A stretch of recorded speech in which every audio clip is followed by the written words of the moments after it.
Piers Morgan insults every World War II vet, furious Americans respond with incredible force.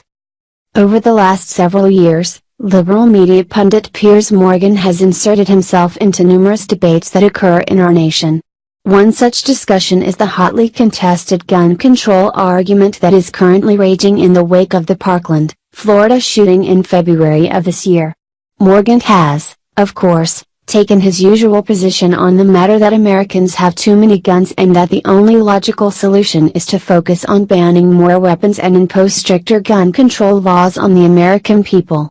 While that opinion of this leftist journalist has already enraged millions of law-abiding citizens over the years, Morgan felt the need to take his nasty insults one step further and disparage every American World War II veteran, which triggered fury from every red-blooded American. In today's day and age of social media and the internet, everyone around the world can share their opinion since we are all connected in some shape or form. Though just because we can interact with people overseas in other countries does not mean any of us are privy to change their laws, right? Well, one would think that, but that is hardly what is happening currently. For instance, many Americans do not agree with Britain's ban on weapons, and while many U.S. citizens may have an opinion on the subject, none of us are actively trying to change their laws. Well, evidently that thought process has been lost on many people who are living abroad, including Piers Morgan, who has been inserting himself into the gun control debate over the last several years.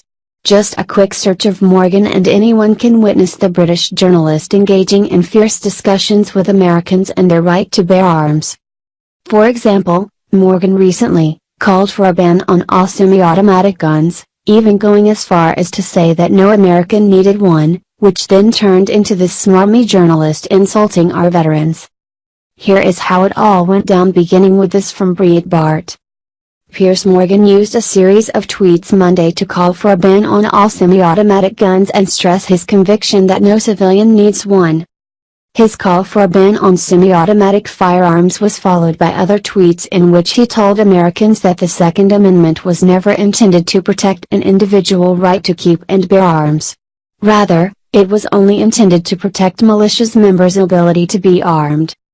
Morgan's call overlooks the fact that millions upon millions of semi-automatic firearms are carried every day in America by licensed concealed permit holders.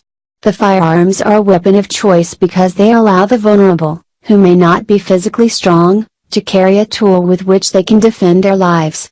This is because a semi-automatic firearm uses its own recoil to cycle the next round into the chamber, thereby reducing the felt recoil and allowing petite individuals and persons who may have physical limitations to carry a firearm with a round large enough to stop attackers. Shortly after that, many proponents of the 2A in America jumped in to school the British reporter on the facts, and when that didn't go the way he wanted, well, Morgan turned nasty. Here is more from the Washington Times. Piers Morgan engaged in a Twitter fight with conservative warriors Ben Shapiro, Kurt Schlichter, and Sebastian Gorka. It did not end well for Mr. Morgan. It began with a sharp back and forth between Morgan and Shapiro over American gun policies. "Thank you. Where would Britain be without you and your massive guns?" Morgan rhetorically asked a person identified as Paradise Stain who had engaged with him on Morgan's adamant, anti-Second Amendment opinions. Speaking German, Shapiro responded. And it was on. That's when Gorka, a former Trump administration official, chimed in. Morgan could have left it at that. He walked into a haymaker from Shapiro, and he only had himself to blame.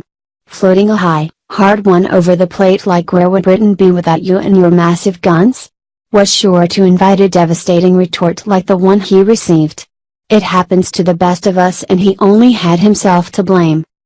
In the world of Twitter, you take your lumps and you let it lie. You live to tweet another day. But no. Morgan couldn't leave it at that. He went after Gorka, making one final brutal mistake. He mocked America's participation in World War II. Of course, that angered many red-blooded Americans on Twitter and had this to say. The response was, well, exactly what you'd expect. And, it was glorious.